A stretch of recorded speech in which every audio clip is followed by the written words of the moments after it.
bleep you. This is our way. Yes, loud. Stevens is pretty smart and knows what he's doing. The 3-and-D roll. Go, it's a D-League. If I had Antoine Walker's body, I'd be an all-star. Hey everybody, and welcome to episode 21 of the Banners broadcast. Back from the new year, back from a 2-week hiatus over here. The crew over at CelticsBlog is still coming back from their Christmas dinners and their New Year's hangovers and everything else. So we're going to bring in some outside help today to help break down one of the most underwhelming big-time matchups of the NBA season. Thanks a lot to the Cavaliers. Celtics, Cavaliers, ESPN, everybody clamoring for the Isaiah Thomas return. They shut him down. And then Stephen A. Smith's in the building, and we get one of the most underwhelming on-court products of the year. I mean, Sean Grande came out of it saying that all the drama was left off the court. I don't even think there was drama off the court going into this one, and there was certainly not any on the court. So, with me today to break it all down, former friend of the Bobcast, now a friend of the Banners broadcast as well, and SB Nation cousin, I guess, over at freeofthesword.com, Cavaliers writer and incessant Twitter troll, irritant. Let's go with that. Irritant, there we go. I don't like the word troll. Justin Rowan, there's his name. All right, Justin, so you are a big proponent of this notion that really frustrates me, and I let it be known on Twitter all the time. You, Matt Moore, a number of other people in the national scene or the Cavaliers scene, that this team, when stuff goes wrong, when they take a 14-point loss like they did yesterday, that they're not trying, that LeBron's mailing it in, that the team is just coasting through the regular season. So just in the context of last night, 102-88, were they trying? It's actually funny because your tweet, well, I mean, you know how Twitter goes.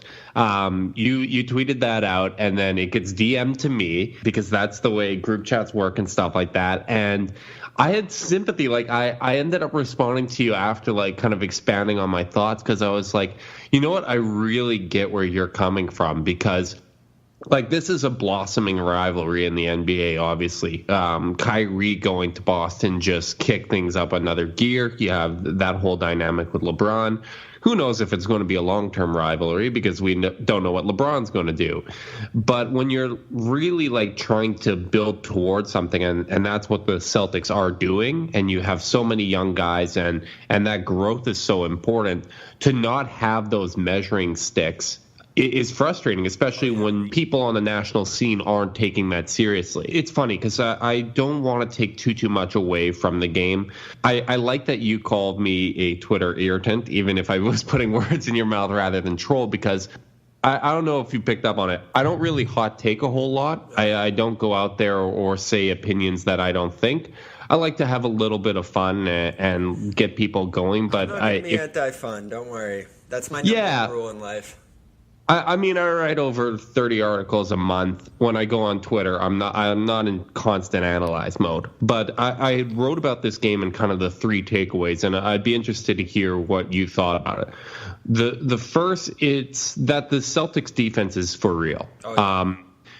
The Cavs in the regular season, they certainly have a switch. How much you want to buy into that is really at your discretion, and there are more questions this season than there have been in years past. Tristan Thompson's health has been a big concern. Obviously, we don't know what version of Isaiah Thomas you're going to get. J.R. Smith isn't the same player he's been in years past. Jay Crowder is still trying to find his way with this team, so it's not like this is the same team as years past. But they still have that identity of coasting through games and kind of turning it up when they need to. And this Celtics defense is so good that you can't do that. You can't go 40, 50, 60% through a game and expect to be in range to make a run in the fourth quarter against this team. They made things difficult for them. Jason Tatum, Jaylen Brown, even though they weren't great offensively, were very stout defensively. And It's. I think that's one of my biggest takeaways from this game is just that this Celtics defense is legitimate, and they're not going to let you cruise to a win or to being in position to steal a game. You hit the nail on the head with that measuring stick point, because that is the frustrating point from our perspective is, by all accounts, the Celtics are still chasing the Cavaliers. They're the standard of the Eastern Conference. LeBron has been to the finals every year since the Celtics have last gotten there, which is still mind-blowing. And now the sides have switched. The teams are a lot different than they were last year, and you go into these meetings. Of course, the first one was ruined by the whole Gordon Hayward fiasco. And ever since, these teams have been on surges. The Celtics had their 16-game win streak. Cavaliers had a 10-plus game win streak. So these have been two teams that have been going at a strong pace to start this season. Two of the top three teams in the East once again. And then you go into a matchup like a few nights ago. There's only three of these all year, and to not be able to take something away from another one was frustrating from the Cavaliers' perspective, but there was a lot to take away independent of the Cavaliers about the Celtics, and one thing we know for sure is that LeBron James is fantastic this year, was fantastic again last night, at least in the first half, and he is just going at a career pace right now. The assists, the rebounding, everything taken into account, the shooting. This has been one of his better years on record, which is amazing this deep into his career. Last year, there were shooting struggles, there were inconsistency issues here or there, even a few nagging injuries going through last season. This year, it has all gone well for him. And I want to call him an MVP candidate. He certainly is. I want to believe that he can win it because the numbers are astounding. But then you look at a night like last night, and I say, if that team just isn't trying, they're falling down to third in the East, maybe that's where they end up. It's a regular season award. So you can't have, on one hand, say the team is following his lead and coasting, and then say he's the most valuable player in the league. Of course, the numbers are staggering. Of course, they'd be nothing without him. But there's a discrepancy there, I feel like. Oh, absolutely, and I think he would be a front runner. And when you look at his offensive production, he's having, if not the best offensive season of his career. It's right up there. Now you counter that with, I still think his year in Miami there, the year that he basically appeared to solve basketball was the better year because he was one of the best defensive players in the league, whereas now he's a below average defender. And I know people believe that he can still kick it up. I think he's a good help defender, but on ball, he just isn't the same player. That center field role he loves there. Right. He's good at being a free safety, and that's part of the rationale behind having Jay Crowder on this team. But yeah, I completely agree. I think if he keeps up these numbers, he's going to have a chance at MVP, but this team is going to need to actually produce in the regular season. When the Cavs were on that 14-game winning streak, I was kind of waving my arms a little bit, and I know Cavs Twitter got annoyed at it, that I was pointing out they haven't played, I think over that stretch they played two offenses that were in the top 15 of the league. Mm-hmm. And their starters still were playing terrible defense. The bench was playing great defense, and that helped their overall numbers just because the bench plays so much. But I was like, this is going to get them in trouble when they start playing real teams that can play offense. I think when Isaiah Thomas gets fully healthy, that's going to reduce the load a little bit for LeBron. Maybe he helps Jay Crowder get going, although I think Crowder has been playing better, at least defensively and with energy, than he has in the past. The shooting I never quite believed in. That's going to come, and I'm fine with him being a streaky shooter as long as he is playing consistent defense. But yeah, you're right. Nights like last night can't happen if he really does want to go for another MVP, because so much about MVP is the narrative. And if you're not showing up for games against Boston, that's going to factor into people's minds. He has an opportunity with Harden being out, but I mean, before the game, the Cavs were talking about how excited they were to go have a few days off in Florida. They're going to play in Orlando on Saturday. It's like, this is just not the mindset that you need to have. And I don't know if there was some emotional letdown from the team being so happy and excited for Isaiah against Portland. Yeah, they were good that game. Yeah, they looked good in that game, and they emotionally got up for it. Kevin Love obviously was a shell of himself. He was just a tire fire against Boston. Oh, and I was happy to let everyone know it. Yeah. Stink.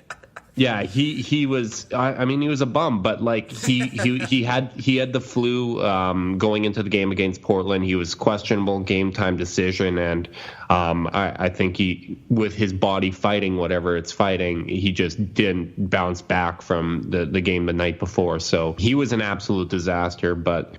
The takeaways, really, as I said, Celtics defense is one of them. Just how good Jaylen Brown and Jason Tatum are, I don't think you can really overstate that, because young players, and I've always felt this way, young players suck in terms of overall impact most of the time. They can put up counting stats, but their overall impact just isn't there. And Jason Tatum and Jaylen Brown are just two guys that are so far ahead of the curve for where they're at in their development. It's a credit, one, to the scouting, because those are picks that everyone questioned. I wasn't against Brown getting drafted, but Jason Tatum, I thought wasn't the right direction. I would have gone with Josh Jackson, just because I thought Tatum was going to take some time to develop that outside shot, and I didn't believe in him defensively. And his two strongest attributes this season have been his outside shot and his defense. So he's made a lot of people look wrong, and I have no problem admitting when I'm wrong. I am wrong countless times. But the frustrating thing with Boston is that they have so many guys I enjoy. Between Kyrie, Hayward, I wish was healthy, even though that would actually make me worried about a playoff series. And Brown and Tatum, those are guys that I genuinely enjoy watching. It's amazing without Hayward that we're even talking about this comparison between these two teams to this point still. It really makes everybody in Boston, I feel like, hope that much more that Hayward's going to be able to get back to where he was. That's really going to be the key to them taking over the East for years to come, I believe. So these two teams, we saw them last night. On our side, the Celtics side, people know what they've done. 16-game winning streak where they were just uncanny good defensively. 95 defensive rating. Like, everything was perfect. They were coming back when they needed to. They were holding on. They were rebounding. Oh, they were rebounding at the highest rate possible. So they were not only defending at the highest rate possible, they were rebounding at the highest rate possible. Didn't sustain. Both of them went into the tank through that December stretch. The schedule, as we all heard about, which is gone in a way now. So maybe, I didn't like hearing about that, but maybe it was a bigger factor than I gave it credit for as we see them now. But shout out to Mannix. Yeah, so those two things have gone that well. Yeah, shout out to Mannix, of course. I've been getting drilled on that post-game show the last month. Some haters of Shane Larkin out there. Check this out. Check out this tweet right here we're going to get to. You see at the top, Bobby Manning says, Shane Larkin, a game mode minus 13, wouldn't go back to him in the second half. Who responds after the game? 11:19 timestamp, plus 13 second half. Keep the faith, Wait, fella. he doesn't tag Shane Larkin, though, so how does Shane Larkin see why you got to do that, Chris? Anyway, so that's what's been going on with the Celtics. They have great performances, 88 points against the Cavaliers and Warriors. They've taken down the Spurs. They've taken down the other big team out there. I can't think of them right now. Houston? Yes, there we go. the meltdown game. Yeah. So that's what's been going on in Celtics land. Between opening night and now, what have you learned about this Cavaliers squad overall? I know Jay Crowder has struggled immensely, which has surprised me in that environment. The bench has come and gone. We've seen Derrick Rose go from being starter to just rip jeans on the bench. So what's going on in Cleveland land that we should know more about outside of last night? Well, I think one of the important storylines for the Cavs, I mean, their bench has probably been the most productive bench in the league, and I think a lot of that credit needs to go to Dwayne Wade. Coming in, when he got signed, I had written that his most valuable contribution and the area where his skill set hasn't really diminished is his ability as a playmaker. But I didn't know necessarily if he was willing to accept that role. And I think Tyronn Lue played it very well, that he allowed him the opportunity to start, even though he had voiced his concern. And then right off the bat, after a couple of games, Wade is like, okay, I see what you're saying, Coach. I appreciate you giving me that respect. I'm now going to play the role you want me to play. So I think that's been a really big development. The issues with the bench when they aren't playing well is when they're not playing hard, because Jeff Green has played well because they've simplified his game. He's catching and shooting from three, not a lot of shots off the dribble, and he's catching the ball, cutting to the basket where it's go up and dunk. So it's a very simplified and refined role, and no one's imagining Jeff Green as a new player or anything like that. But when you put him in a system and a situation to excel, he can be productive. Do you think he could end up being part of that Big Five lineup when it comes down to crunch time in the playoffs?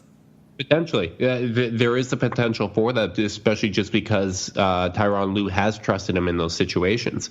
But when the bench isn't moving and things get stagnant and there's a game where there just isn't the proper energy, that's when things become bogged down. It's when Dwayne Wade all of a sudden goes into isolation basketball. Kyle Korver can't get open on screens. Jeff Green isn't getting those same easy cuts.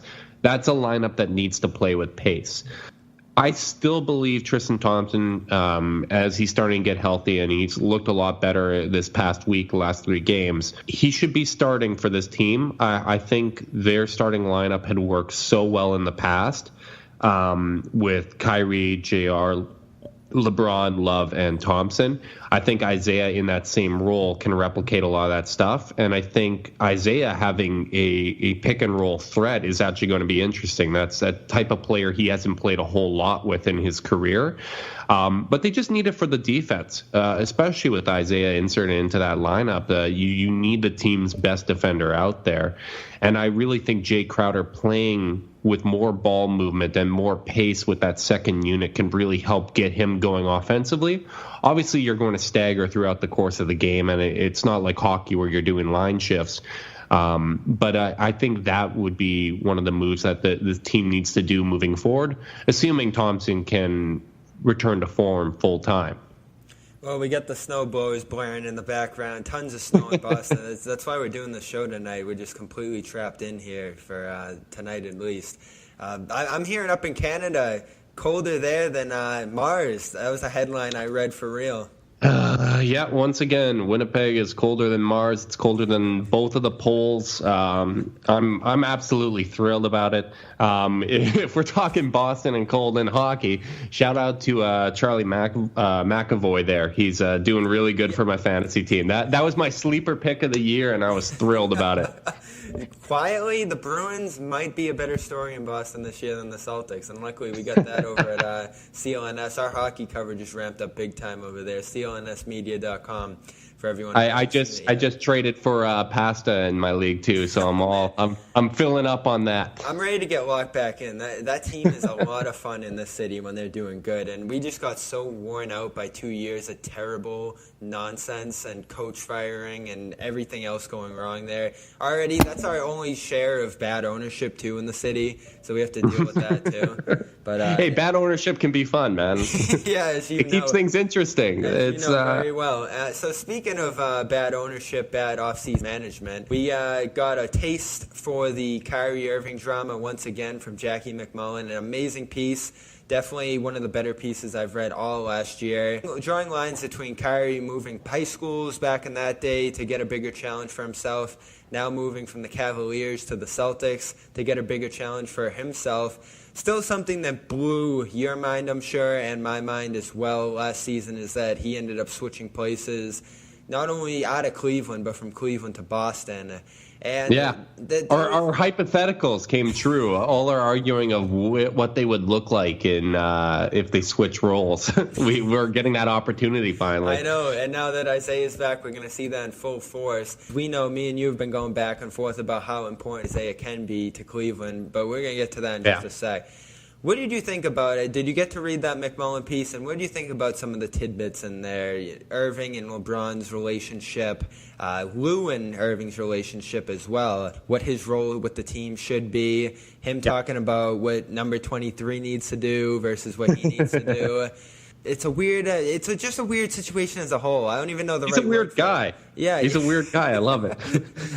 I really thought the piece was great. I think Jackie MacMullan's one of the most talented storytellers that we have, and it is just a treat to read, even if it is a very, very long read. Yeah. I thought it was interesting. I don't know if you got the opportunity. I'm going to plug the network there. If you listen to the Basketball Friends, they had David Griffin on basically yesterday, so right after the piece had dropped. Mm-hmm. So it was very fortunate timing there, and he really provided a lot of interesting insight.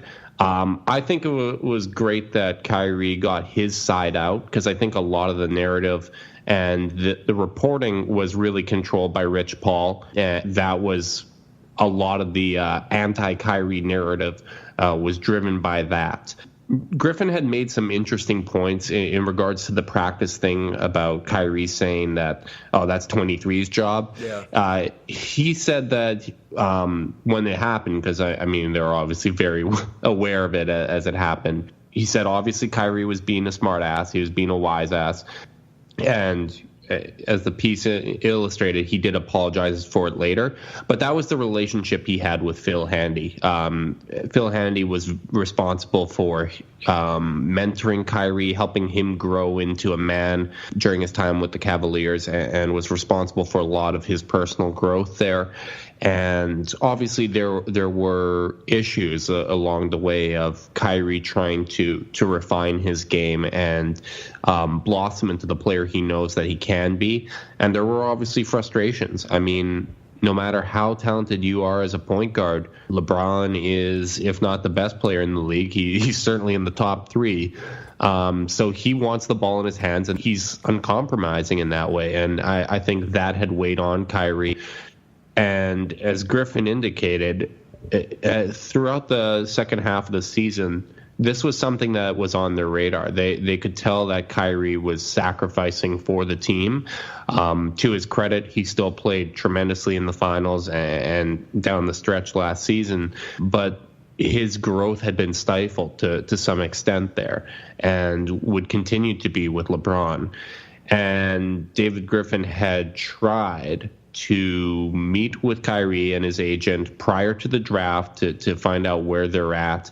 And they wouldn't do that without Griffin being signed as the GM moving forward. If they didn't know whether or not he's going to stay, they weren't going to give an opinion. So they refused to meet with Griffin. And as a result of that, he explored trade options. He explored trade options and basically went to Dan Gilbert saying, Kyrie's not talking to me right now. If he wants to leave, here's one direction I recommend going. Here are the trades I have in place. And if he wants to, with Phoenix, weren't they? There was something that works there. Right. They were going to get both Paul George and Eric Bledsoe. Was what basically they get the number 4 pick from Phoenix as well as Bledsoe and flip that to Indiana for Paul George. Which, I mean, in a vacuum, like that's a trade that you'd want to explore. But he basically had the options laid out of, if he wants to stay, keep him. We're going to keep Kyrie. We'll keep building and try to change things up and make things easier for him. If he wants to leave, here are recommendations that I have. And obviously, Dan Gilbert and the Cavs being what they are, David Griffin was not retained. There was no opportunity for that situation to smooth over. I think Kyrie would have wanted to leave even with Griffin, but that's someone that he's very close with and someone he had a relationship with. I don't think things would have been leaked out the same way, and I certainly don't think Kyrie's how he's treated everything since that, I don't think that would necessarily be the same. I don't think anyone's really to blame. From everything I've heard, I don't think LeBron even has a lot of animosity towards Kyrie. It's a weird relationship sense. Kyrie hates talking about Cleveland. James is more comfortable dropping little tidbits here or there that people like to read into. Passive aggressive as hell. There's a big urgency by both of these guys just to stay away from the conflict that the media does try to draw up between these two. And it's interesting because the comparison you make is Shaq and Kobe, and there were no bars held there. But here, here it seems like both of them are trying to avoid this conflict or aggression against each other. Like their lives depend on it. I think LeBron's just disappointed. I think he's always wanted to have someone to mentor, and I think he recognizes that his approach contributed to Kyrie wanting to leave. And it's funny, in his own passive-aggressive way, the way he has an Instagram post for every young player that accomplishes anything. I think that's his passive-aggressive way of trying to adopt the entire every young player in the league is being adopted by LeBron in some way to make up for it. No post for Kevin Love, No. though. Shout out to Kevin Love. God, I love that guy. Pun semi-intended.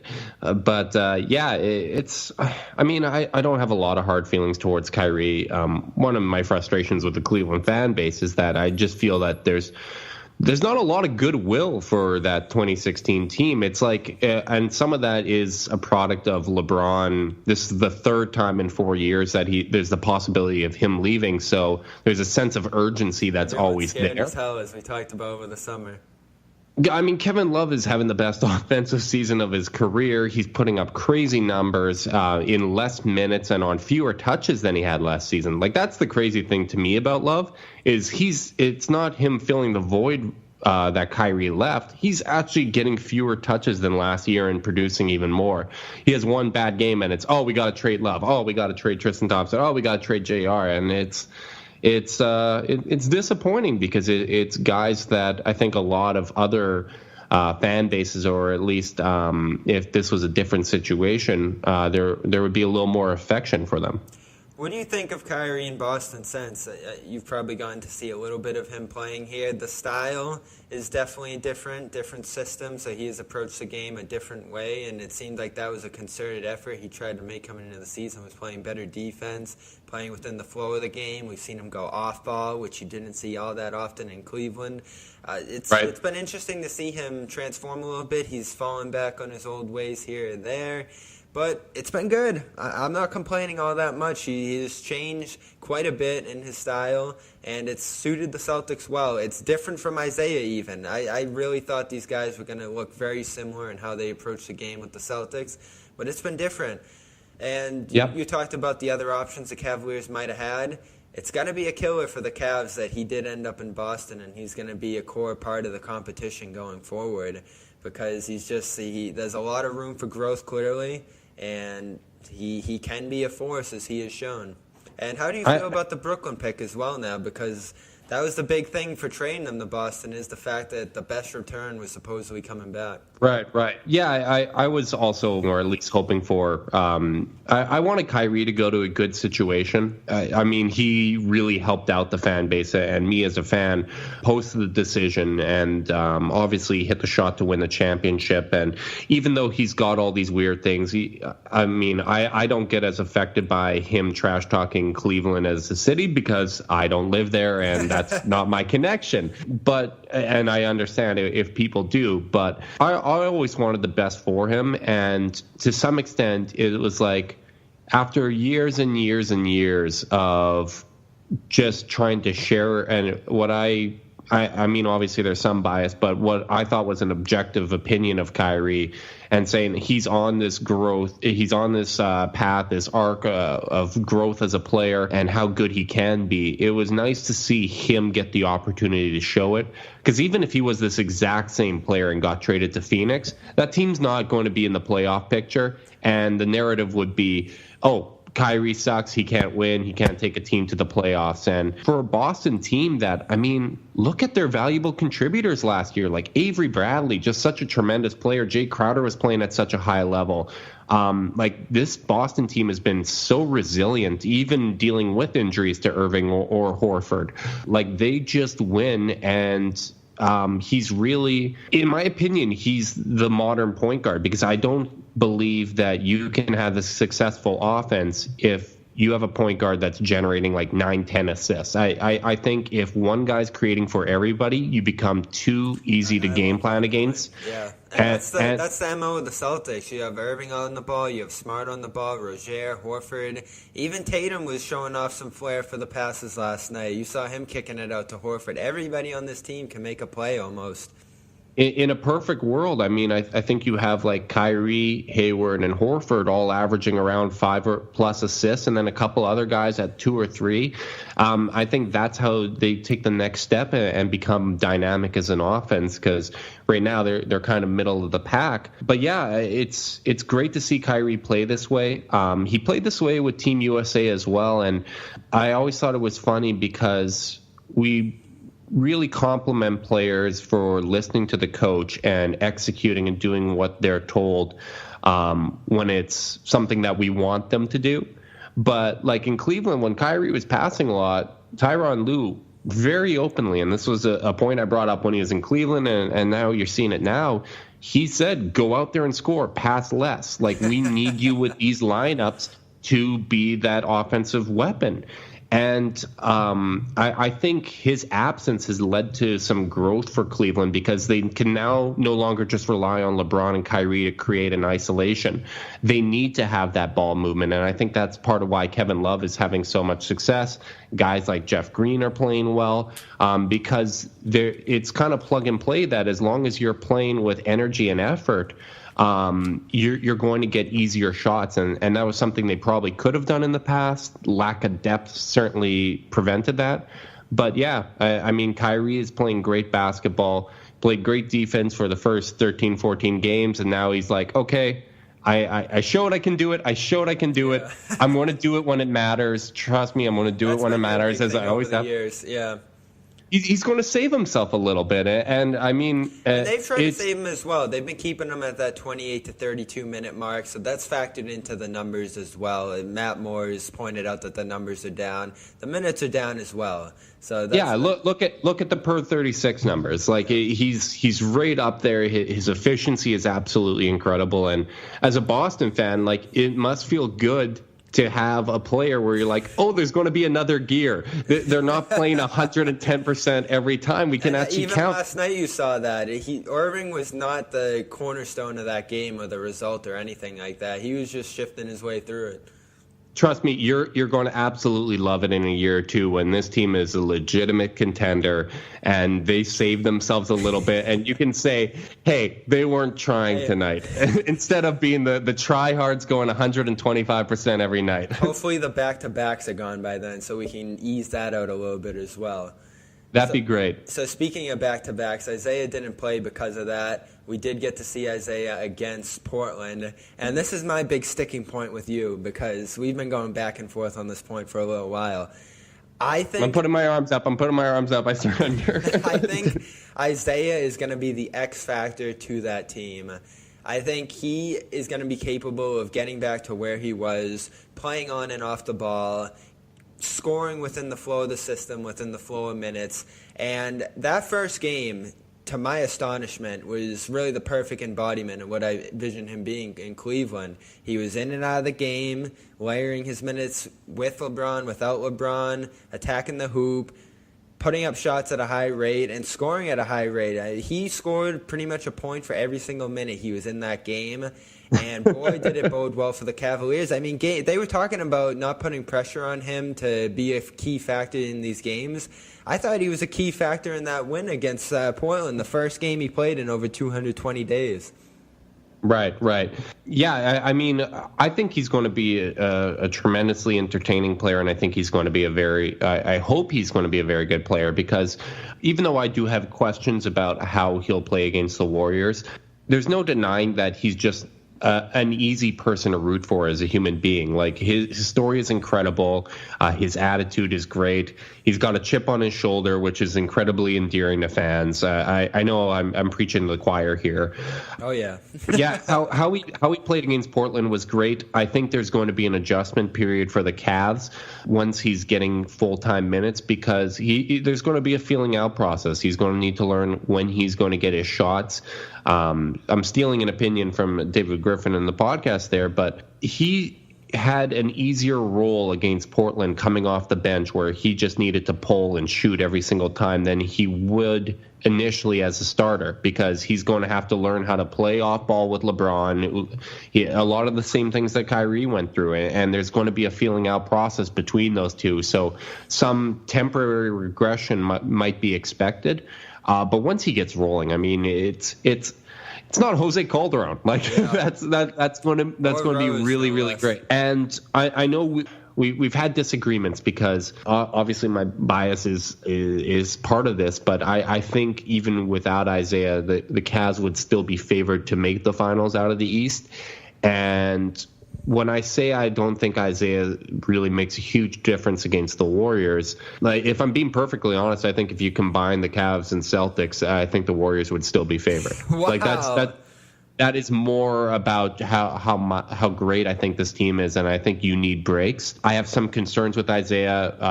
When the trade went down, I went back and I watched every game that he played against the Warriors over the last 3 years, just kind of going over everything, looking how they defended him. And how they defended him was really similar to Kyrie, because the Warriors know that they can defend LeBron one-on-one. He's going to get his. But if they could take away the point guard, which whether it be Kyrie or Isaiah, and if they trap up top, that's going to make things very difficult. And Isaiah he hasn't had a good game against the Warriors. The length of Steph Curry and Klay Thompson really does impact him. He's not able to get to the free throw line, and that may change. I mean, having LeBron there, having Kevin Love there, obviously is going to change things. The way I view things is typically you need to show me before I buy into it. Mm-hmm. I'm not just going to project my hopes and beliefs. I hope he can be tremendously effective. I think for the most part, it's going to be a little similar to Kevin Love, that if he's rolling offensively and if he's being productive against the Warriors, you go with it. But if that's a game where he's not playing well, he needs to have the mindset that it's okay for me to rest or sit a little bit in this game while they go with what's working. Because Kevin Love last year, he had some great games in the finals and he had some poor games. And he's kind of accepted that some nights it's just they're exposing the match. I'm not getting it going, so I'm going to sit here, and I think Isaiah needs to have that same mindset. I've never really known Isaiah to be an inconsistent force. I'm going to be shocked if it does end up happening. I just think the guy is a born scorer. He has thrived scoring the ball in every single situation he's been in, good or bad. People underrate just how good he was in Sacramento, in Phoenix, playing on the bench there, scoring at a high rate. We'll see what happens. Obviously, but last year, to be fair, I mean, his was the first time that he had really shown that he can really get it done offensively in the playoffs when teams have really scouted it and they're really going against it. I mean, if you look at career effective field goal percentage, his is actually lower in the playoffs than Kyle Lowry's, who we criticize so much. And part of that is size. Part of that is like he was getting comfortable, and it's such small sample size that obviously he can score. I mean, it's not by fluke that he was as good as he is. But as I said, I respect the Warriors so much on both ends of the floor, and I really do think that their defense is just so tremendous that it's a concern of mine, and it almost feels like I guess the word that you would take an exception to was that he's almost irrelevant in some extent, because he's going to make it a lot easier for them to get to the finals. But I don't really believe he can make a difference against the Warriors one way or another, just because they are so far ahead of the rest of the league. I guess we're coming from those different backgrounds where I once again think there could be a series between these two teams. And here's my big thing. We're going to talk about lineups between these two teams. Very different lineups this year on both sides. On the Celtics side, you have two legit centers playing instead of one pseudo center who can't really move in Amir Johnson. Shout out to Amir. I love him dearly, and boy did he shoot that slow motion three very well. Cleveland, however, we have seen them since that 2015 series, which I just wish I could throw into the trash when it comes to Brad Stevens' record, when it comes to Isaiah Thomas's record, as you saw, because that was a lottery team making the playoffs in Boston and then getting swept.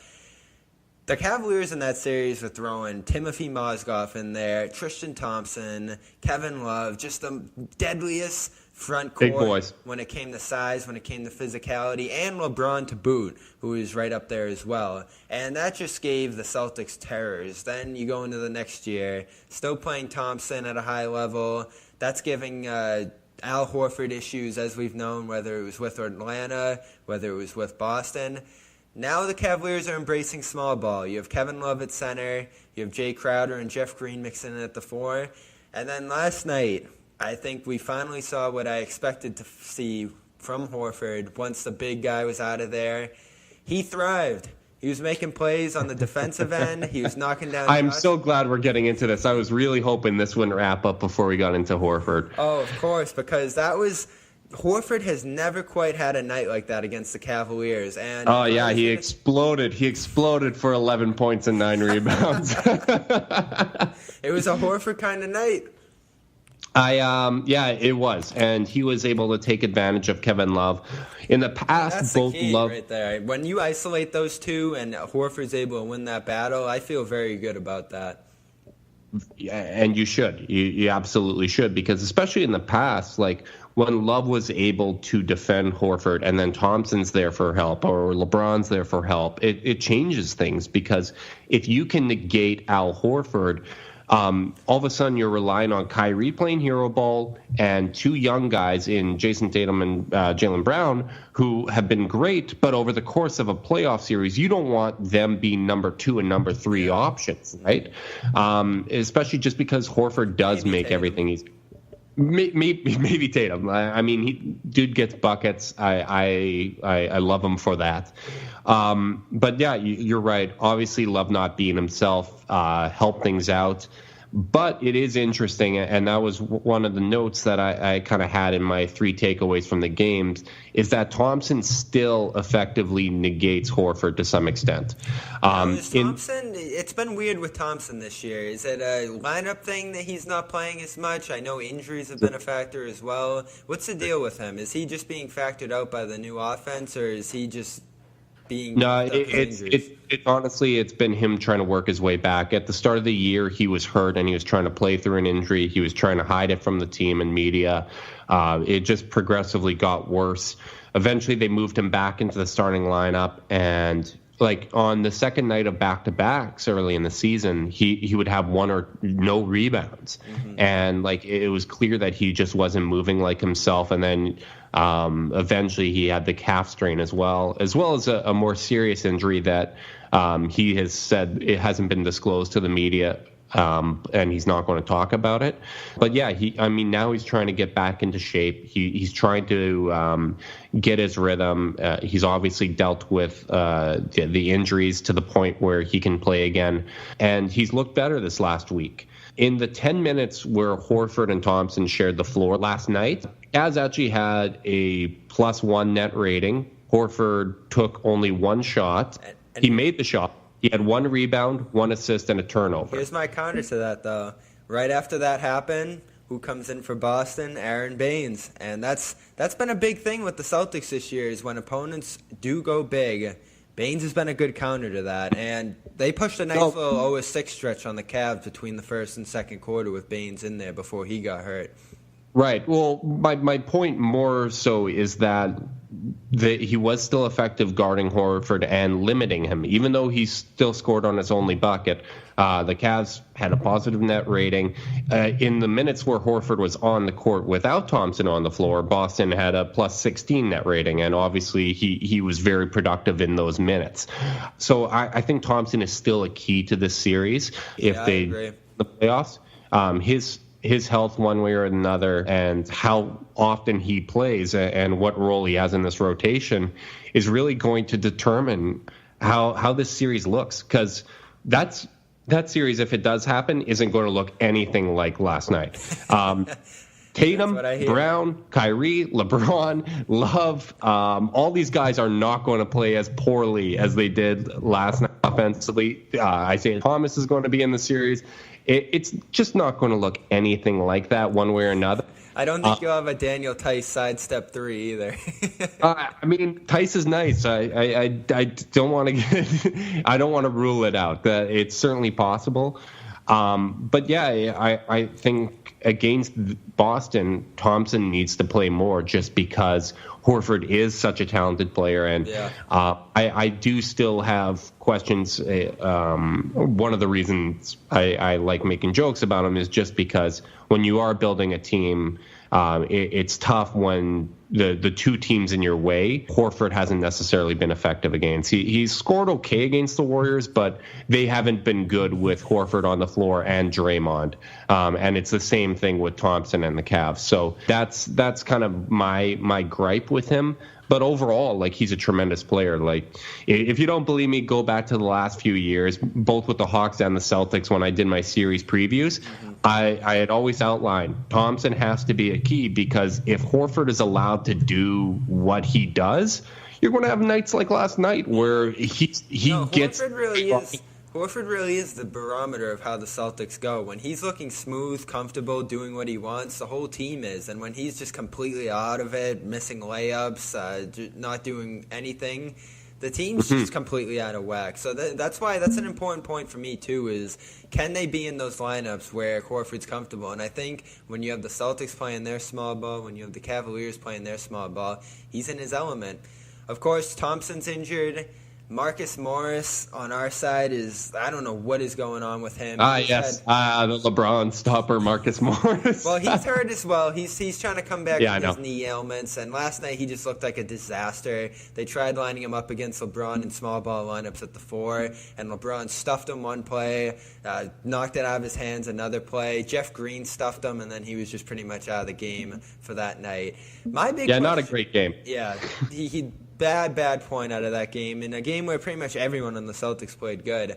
My last question for you tonight, and I think this is going to be a key for these teams going forward.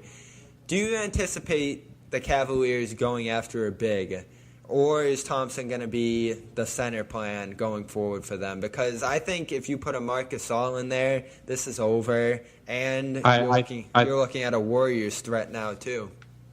I know. I'm a huge Marc Gasol fan, and as much as it would break my heart to lose Tristan Thompson, who through year one probably got me through the year more than Kyrie, just because of the Canadian connection there. If Marc Gasol is available, I think you have to do it. One of the things that got me so excited was on the Chase Down podcast, we had Matt Moore on. And I was talking about how I'd be willing to give up the Brooklyn pick for him, along with Thompson and salary filler. And Moore basically said, in his belief, you would not need to include that Brooklyn pick. It would be Thompson, Shumpert, and the Cavs' own pick.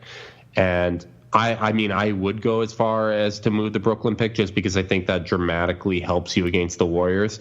I think that that makes it difficult for them to go small ball, especially because the Grizzlies I think that's an easier question. I think the harder question with that Brooklyn pick is, would you do it for DeAndre Jordan? Say Gasol doesn't become available.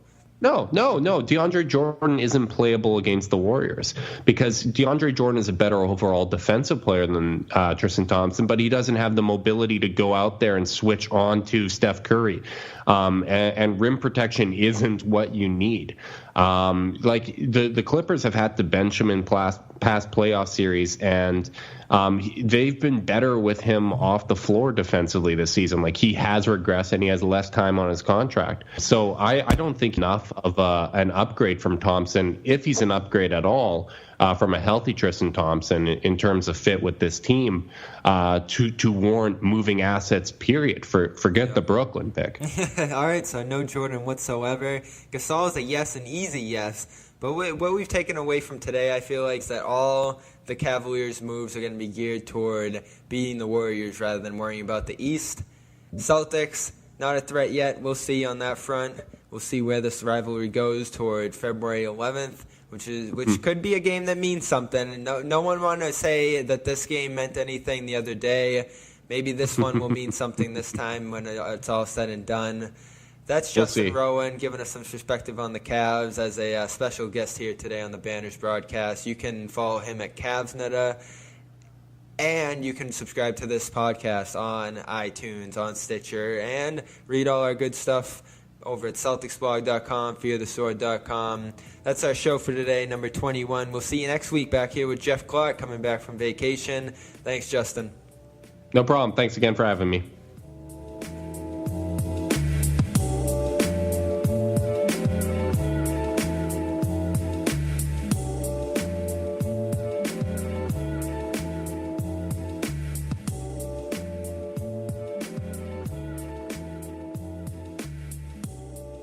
Some haters of Shane Larkin out there. Check this out. Check out this tweet right here we're going to get to.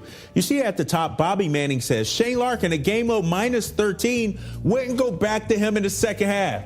Who responds after the game? 11:19 timestamp, plus 13 second half. Keep the faith, Wait, fella. he doesn't tag Shane Larkin, though, so how does Shane Larkin see why you got to do that, Chris? I'm why just you got to do curious. that? How I don't does know. he see it? Does he search his Maybe name his after boys the or game? something. I don't know. Maybe he knows him. I'm not putting Shane out there. Hey, like Shane that. was on the floor when the Celtics made that run on the floor, so give him credit for that. Exactly. Lay off Shane Larkin. All right.